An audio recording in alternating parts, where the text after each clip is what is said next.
یزید 39 سال کی عمر میں مر گیا، اس کا بیٹا بھرپور جوان 19-20 سال کی عمر میں 3 بر اعظم کی خلافت پر بیٹھا۔ عمر کتنی؟ 18-19 سال، جوانی، پاگل پن، بے ہوشی۔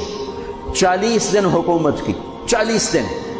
41ویں دن اپنے سارے خاندان بنو امیہ کو اکٹھا کیا اور آ کر ممبر پہ یوں بیٹھا، کہنے لگا آج ایک بات کرنی ہے تم سے۔ انہوں نے پتہ نہیں کیا اعلان کر رہا ہے، کہ دیکھو میرا باپ ظالم تھا، جبار تھا، ظالم تھا، اس نے تخت کی خاطر اہل البیت کا خون بہایا، اور وہ تخت جس کے نیچے اہل البیت کا خون ہو اور جس تخت کے نیچے حسین کا خون ہو، میں اس تخت پہ لعنت بھیجتا ہوں۔ یہ ہے تمہاری حکومت، جس کو مرضی دے دو، میں یہ جا رہا ہوں۔